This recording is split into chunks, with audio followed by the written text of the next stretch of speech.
All right, so let's get started. So welcome everyone to our second episode of Women in Customer Success on behalf of myself, Minna, and Practical CSM.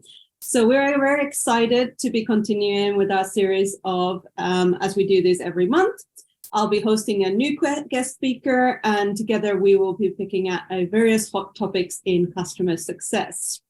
Today, I have the pleasure of having Natalia Piaggio with me as my guest, and we will be talking about value realization, particularly about why and why now.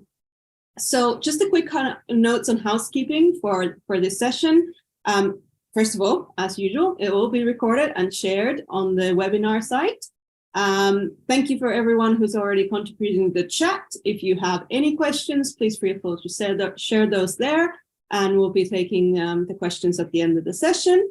And as a special treat for us, Natalia has also prepared some slides. So she'll, for those of you that are more visual learners, this will be a pleasure for you because she'll demonstrate what she means by some of the topics that we are going to get into. But first of all, thank you, Natalia, for being my guest. And could you just give us a little bit more about you and tell us the audience a little bit more about yourself? Absolutely. Well, first of all, thank you. It's a pleasure to be here today. I'll start on a personal note. I am originally from Argentina, and I have a very Italian last name, a German passport, Spanish, Russian, and Polish roots. And before moving into the UK 14 years ago, I lived in the US for 6 years and a half. So I like to think of myself as a little bit of a citizen of the world.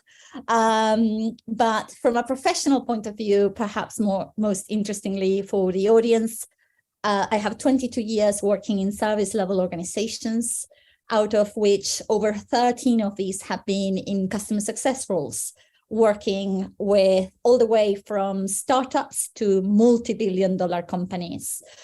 I guess if there's one thing interesting about my learnings throughout the years in CS is that the only constant is change, and that there's no one size fits all. And this is perhaps why I'm so passionate about customer success. My expertise in CS revolves mostly around defining the vision, the strategy, setting up teams from scratch, or significantly scaling up teams. And also the topic that we'll be speaking about today, obviously, value realization. Outside of work, I'm a mom of 2, going on 3, a trustee of a children's charity named South London. And in my little spare time, I love playing sports. In the past, I was playing field hockey semi-professionally. I was the captain of a selective team. I've been a field hockey instructor and love all things sports related, running, swimming, yoga, Pilates. And I say this because if there's one thing I've learned is that there's a lot of similarities between sports and business, but this is probably another topic for another time, another webinar. I think we could talk about that for a very good number of hours, but yeah, sounds like you are a very busy lady and lots of expertise there for CS. So shall we just then get deep into our topic, the value realization that you picked as our theme for today? Could you give us, the audience, a little bit more context to what we'll be talking about today for some of you if you're not quite familiar with this topic? Absolutely, yes. And let's start with the definition. And here's where I'm going to go into our first slide. So if you could, let me just make sure that you can all see it well. If you can see that slide, I couldn't resist the temptation of going to ChatGPT, the wonderful world. It wouldn't be a soft conversation if we don't have them around, right? And exactly. Content from here these days. And I was impressed that it was surprisingly accurate. The description of ChatGPT is all around maximizing the value of a particular investment. In this case, is SaaS.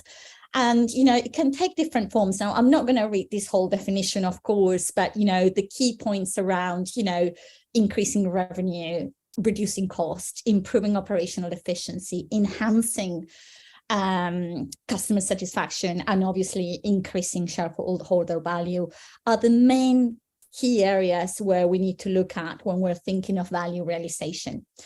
Now, super important to highlight that outside of any generic definition of value realization, what we need to keep in mind is that the concept of value is highly subjective, right? And it means very different things for different people. And keeping in mind your stakeholders' point of view is absolutely critical.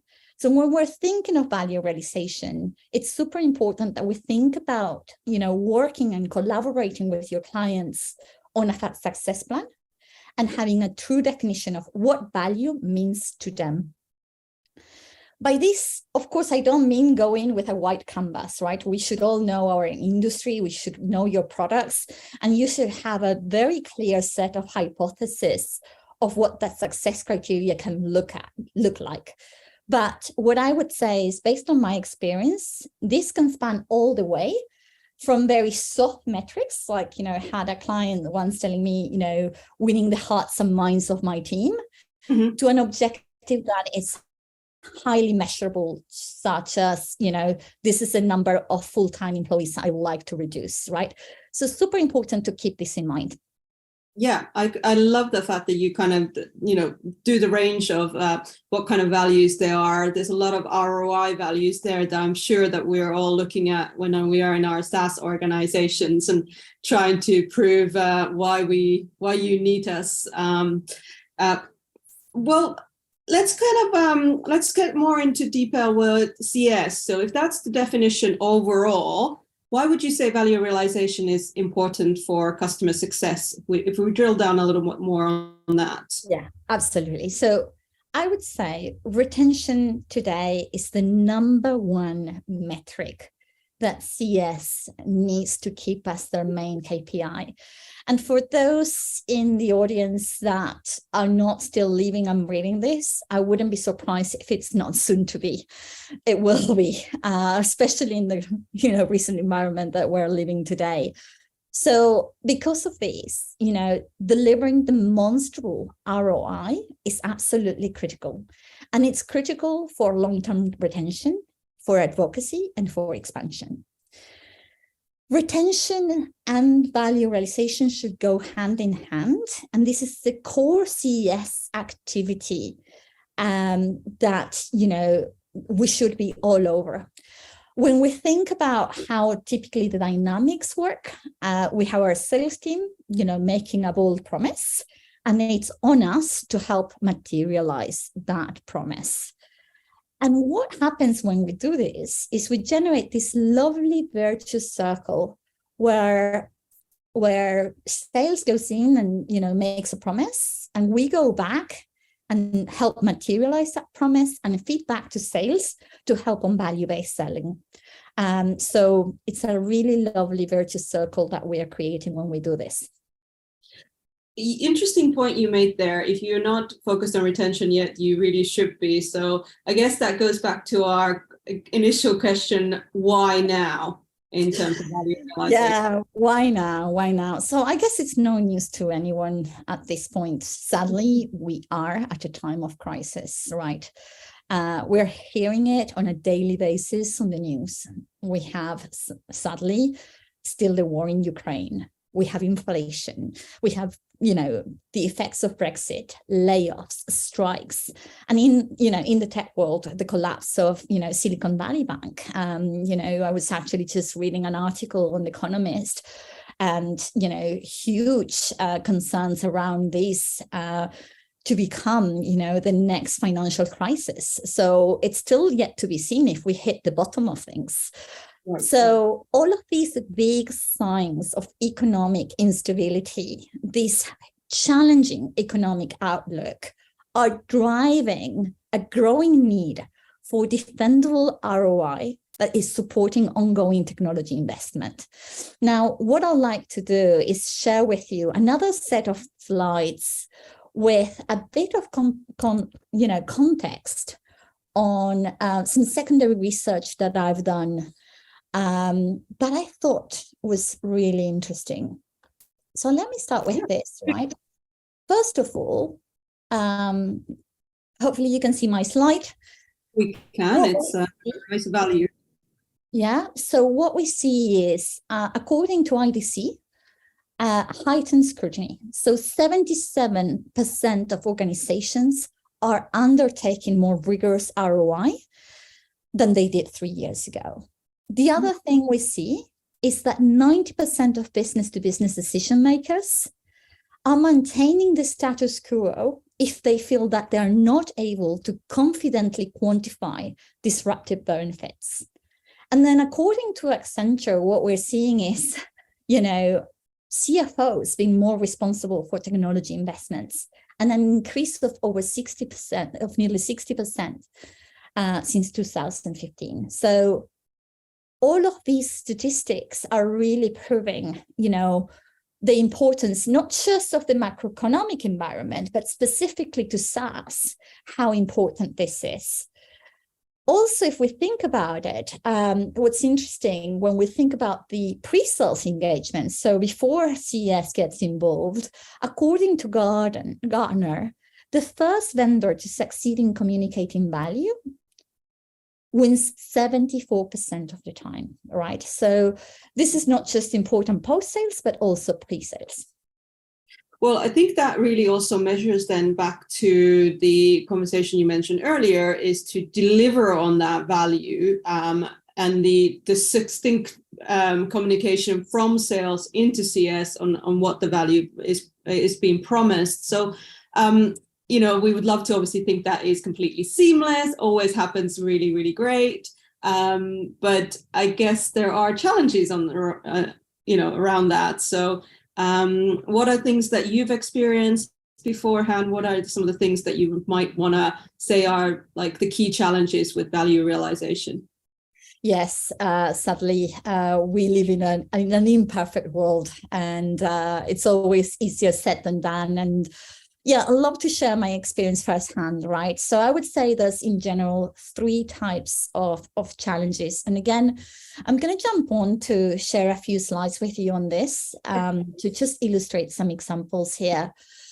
So the first example that I wanted to share here is that there's an oversight of the gaps to value.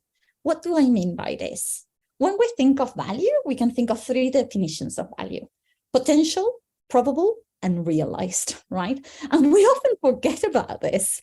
But if we start from the right-hand side, potential is typically the value that is positioned by our lovely counterparts in sales, where they go in and they look at the art of the possible and they apply all of the data and all of the business processes and say, here's your potential return investment on your solution, and it's lovely, a multi-million-dollar number.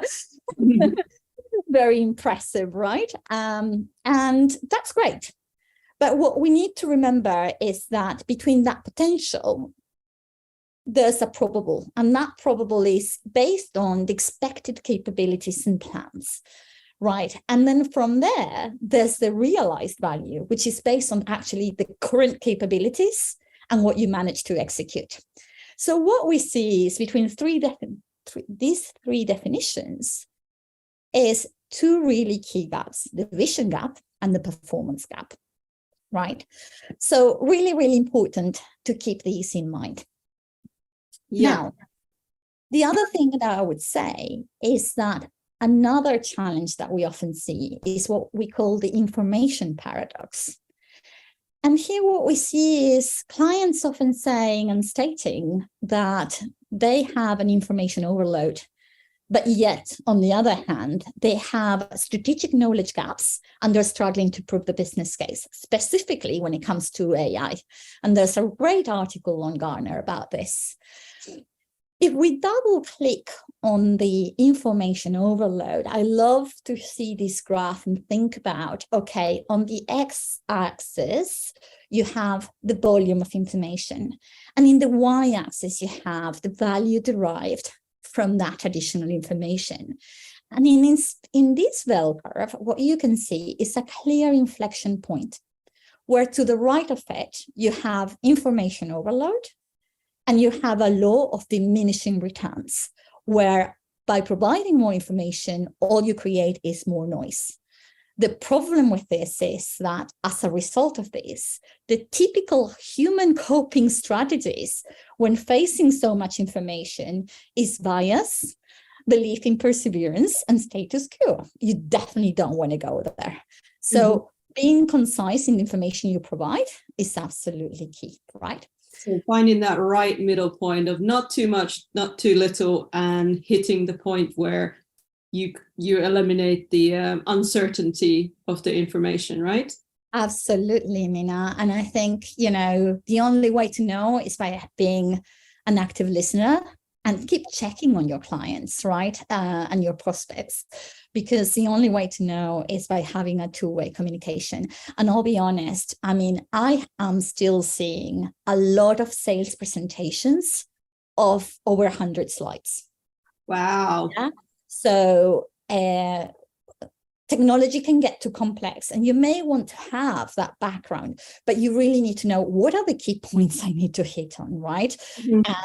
And be that active listener and really understand what your client needs and expectations are, or prospect. Now, I'll move on to the third one, which is perhaps the most interesting to me, because it's what I live day in and day out when it comes to value realization and working with clients. And it's what I found is that sometimes clients are reluctant to invest time and effort in value realization exercises. And these are the four main reasons that, in my experience, are the most common when it comes to clients pushing back on investing on this activity. The first one is afraid to fail, right? What if we do this and then, you lose credibility because you didn't find what you expected to have. Then competing priorities. I see lots of businesses challenged with many competing priorities. There's lots of companies out there that still need to work quite a lot in simplifying the menu and streaming down where they need to prioritize. Then we have lack of access to data, very common, or imperfect data, which is, the world we live in.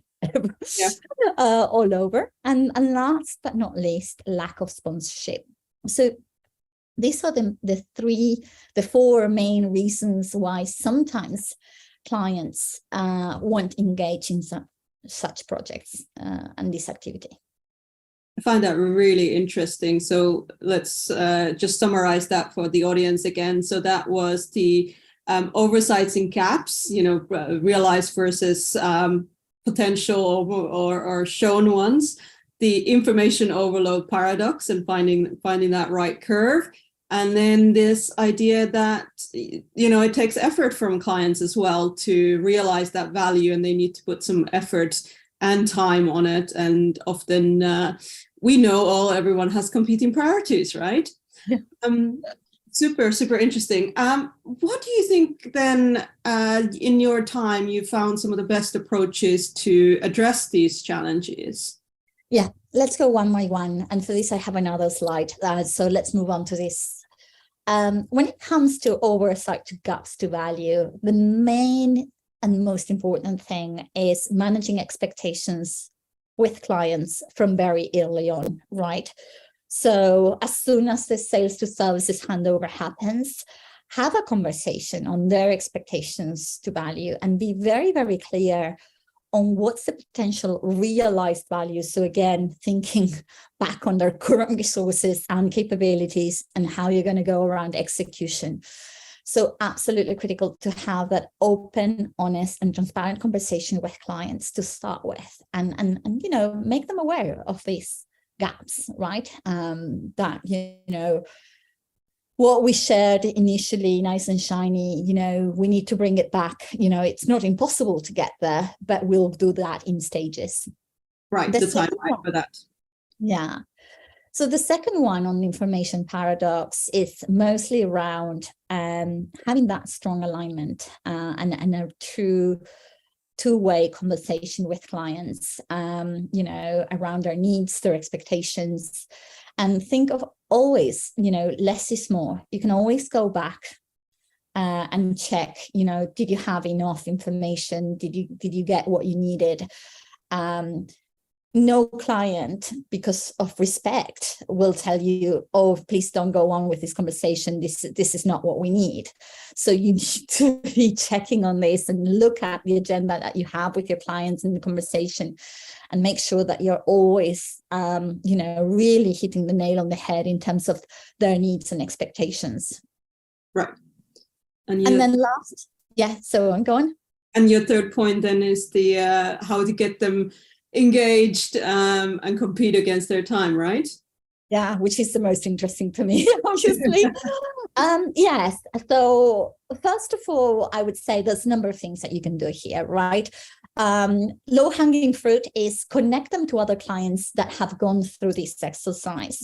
That will hopefully inspire them and want to do it. It will give them the feeling that they actually will be able to manage to do this successfully on their end. If that's not enough, what I would say is use some secondary research. For instance, there's a great McKinsey report that shares that companies that are actively involved in value realization exercises and use this as their core activity are more likely to A, achieve their strategic goals, and B, outperform competition. So really key to kind of like share these things with them and, and really make sure that they understand the impact that they can have in the organization by doing this. Also important to share that this can raise their professional profile and reputation.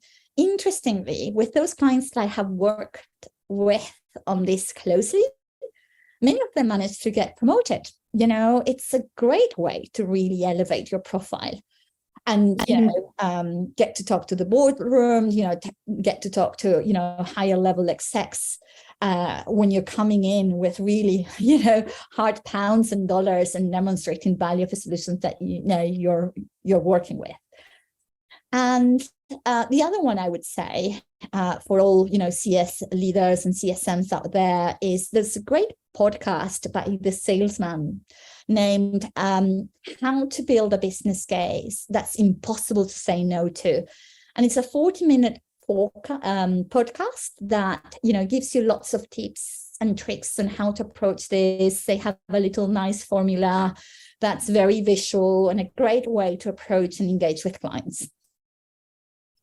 Love those resources. So there was McKinsey reports. I'm going to go check out that podcast myself. But yeah, really, really good tips for the audience. So moving on a little bit, now that we've talked about kind of the issues with value realization, the challenges, and you mentioned already, you alluded to this a little bit, you worked a lot with clients in terms of communicating the value. So what are kind of the different ways that you go about starting that conversation or that communication? Yes. So interestingly, you have two very complete sides of the spectrum here. And what's interesting is, on one hand, in working with the exact, same solution in the same company, I had, a situation where I had two different clients coming with a completely different approach to how they wanted to demonstrate value of the solution they had with us. This was with a workforce management solution at the time. And the first client came to me and said, well, our main objective is to prove that we have managed to win the hearts and minds of the team. Exact same solution, different client comes and says, well, we want to reduce the number of FTEs by X. Super interesting, right? So same two solutions, completely different approaches. And what's interesting is actually it's a lot harder to prove the softer elements than the harder elements. But that's another topic on its own, right? Yeah, that is super interesting, especially with quite a productive functional tool to someone say, I want to prove the softer side of skills than the hard ROI. Really, really interesting. So very different perceptions and very, very looking outside.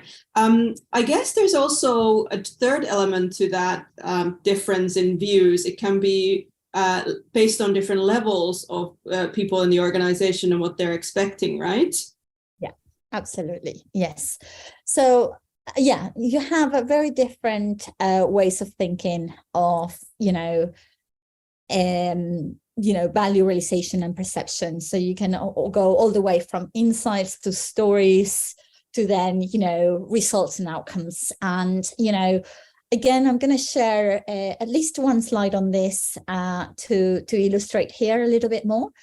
Now, on this, what I would like to say is when you start thinking of insights, I worked with experience management solutions for over a decade. So this is, mostly, customer experience, although there are others. But when you think, for instance, of the types of insights that, you can deliver value to your customers, you have the inner loop, the intermediate loop, and the outer loop. So what do I mean by this? For instance, with the inner loop, it's the feedback that you get from your customers, right? And how do you use that to improve the customer experience? Let's think of an example and go through these, in more detail throughout these three different levels. Think that perhaps you own, coffee chain, right? And retail coffee chain. And the first thing you notice is customers are providing feedback that they are happy with the cleanliness of your toilets. So the first thing you do is you go in and you tackle that at the customer level, at that store level. But then you take it a step, higher, and you look at, okay, how do I look at, how my employees and providers can change this? And you start looking at this in a more systematically and proactive approach, looking at, okay, how do I make sure that all of my employees and providers understand the impact that, the lack of cleanliness in toilets has in the customer experience? And you try to tackle that. And then you go another level and you think about it at the outer or strategic loop, and you think, okay, how do I, take this insight and change and adapt my strategy to, improve that customer experience? And this could be, for instance, going in and redesigning your bathrooms and in your coffee chains. So it could be more efficient and easier and would take less time for employees and providers to look after and keep clean, right? So this is just one example of, how you can use those insights and take them at different levels. Right. From, the inner loop to the strategic loop. Now, obviously, besides this, you have stories. And I love an example here that comes from a client many years back, but it was probably the most impressive story when it comes to truly driving change. This was a client in financial services, and this client changed 204 processes off the back of the feedback solution they were using with us. This was all the way from changing the music in their call waiting on the phones to back-end processes. And one of them was actually, improving their disputes process. And that disputes process was reduced from 28 days to 72 hours. And when they did this, they managed two really interesting results. One was that they saw a decrease in complaints, which is very costly to financial services organizations. And then they also saw a huge improvement in NPS scores. So this is where we're starting to lead in from stories to results, right? And the last one, but, perhaps most impactful, is when we're looking at outcomes, right? So here is where we're starting to look at those results and how they impact through business metrics. So thinking again of the world of experience management, NPS is one of the key metrics in experience management, and how you look at how NPS has an impact on increased revenues or reduced churn. So this is where, we're really starting to link and connect the dots from all the way from software experiences to hard metrics. Super interesting. So you're talking through here really the starting with the insights, then leading on to more stories from customers to results. So that's kind of a nice journey from evidence-based process to that value realization. I think I think we have one more time for a little bit more elaboration. How do you kind of put that journey together? I think you've talked a little bit about that, so maybe you want to share with the audience Yes. some quick wins on how to do that. Absolutely, and I'll move on to another visual on this, right? So, you think the best approach is perhaps to take your customers on a journey, starting from quick wins all the way to tactical gains, then moving on to strategic value. So with quick wins, and this is, I think most CSMs out there are going in and doing their EVRs or QBRs, and a great opportunity to start capturing those stories and insights by asking good open-ended questions. So, tell me about a breakthrough moment, a breakthrough insight that you gathered through our solution. Tell me what's the most valuable thing that you've seen that our product delivered to you in the past 4 or 6 months, right? These types of questions would tee you up and will give you enough ammunition to then evolve the story towards the right-hand side of this slide, right? So, for instance, going back to the example on the coffee chain, you start with that insight, that customer insight. Customers are unhappy with the cleanliness of your toilets, right? And from there, you start identifying, okay, what is the impact of this in my experience metrics in NPS? And from there, you go in and you look at, okay, by improving the cleanliness of my toilets in my stores, especially those most affected, am I seeing true outcomes? Am I seeing higher return rates? Am I seeing, increased revenues? And this is how you start tying it all together. Amazing. I really like that journey from, small to kind of larger tactical one.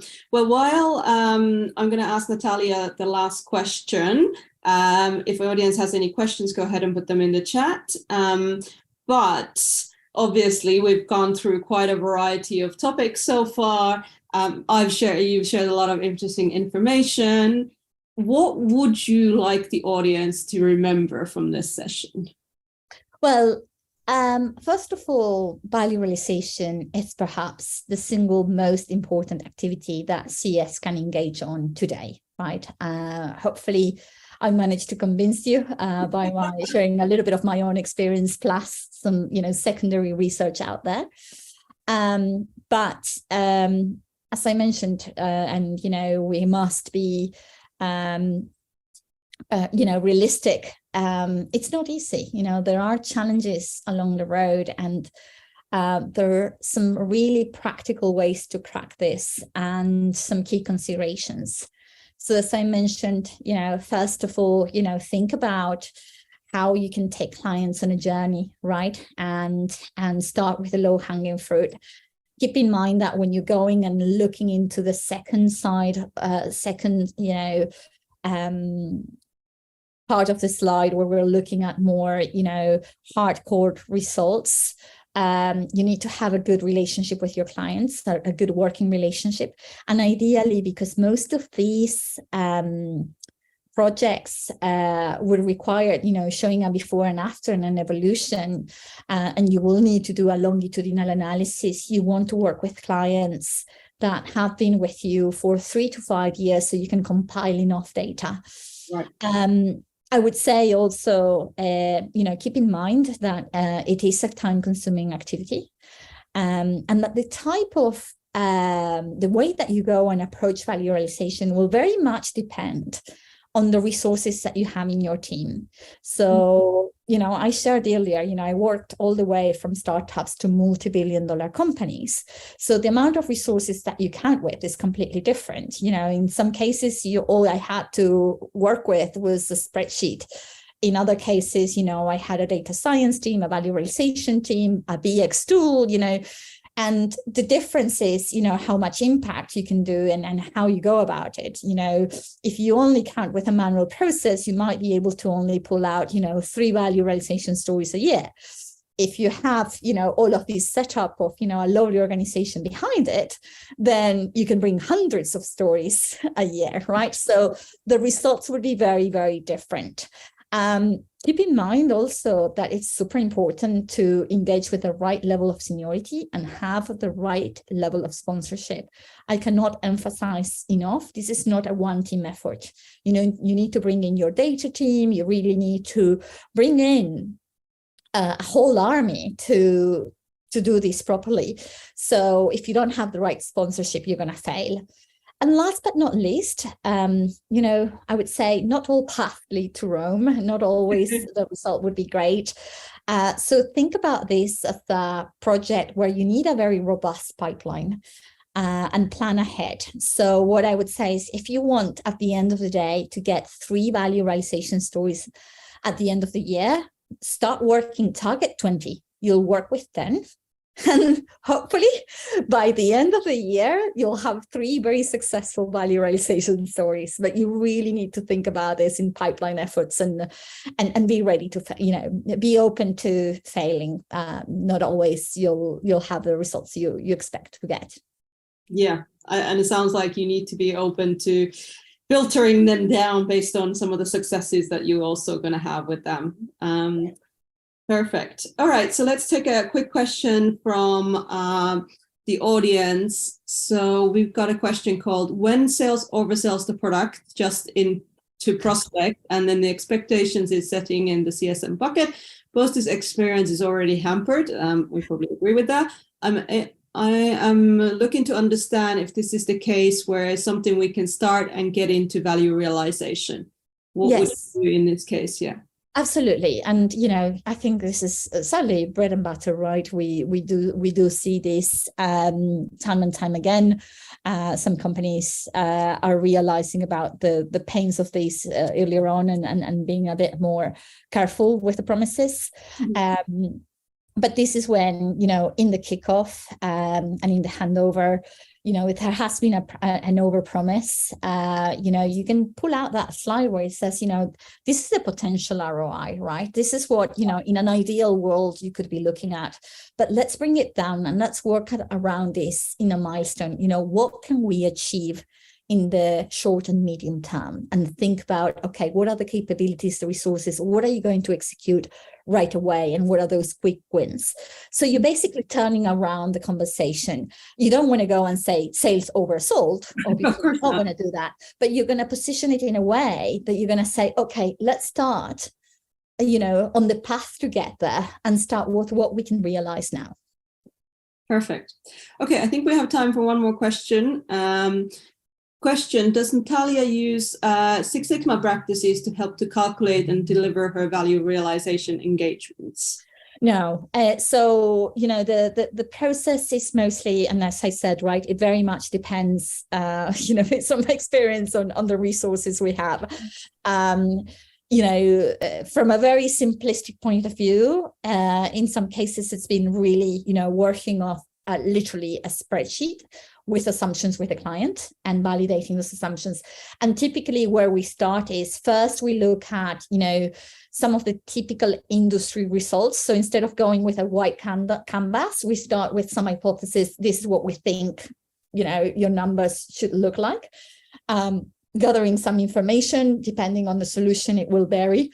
But you do some information gathering, you come in with some hypothesis, and you kind of then go in and say, okay, could you please help me validate these, right? So, and then from there, it goes all to the other side of the spectrum where, we're talking about involving a data science team that has a lot of experience, that will building very complex regression analysis. We'll be looking at, okay, ceteris paribus, other variables, we'll be making sure that, the quantification of that value is not impacted by other variables, and we'll do lots of different models and refine and iterate, sometimes many times. But, for that, we use our, data scientists to do that. Okay, so in other words, there's a wide spectrum on where you can start, but as we've learned today, I think it's valuable to start rather than just, think about it. But anyway, I realized that we're probably a little bit over time, but that has been a really super great conversation with Natalia. I hope audience, you got as much out of it as I did. So thank you everyone for tuning in. We are back live next month. I will be reposting the series and I will be hosting another guest with another really interesting topic. To register for those sessions, you can already see that in the chat kindly, or just jump on the Practical CSM website or connect with me on LinkedIn. Natalia, if anyone wants to connect with you, how can they find you? On LinkedIn, Natalia Piaggio. I think I also have a We'll share your contact name here. But yes, I see there were also a couple of questions popped up. Feel free to ping me before. I'll try to see if I can copy and paste them quickly so I can get back. But yes, it's been a pleasure. Hopefully you can gather I'm very passionate about this and would love to keep the conversation right. So there's always so much to learn when it comes to this topic. Perfect. Well, that's it. Thanks, everyone. Have a wonderful rest of your day, wonderful rest of your evening, and see you next month. Thanks, everyone. Thank you.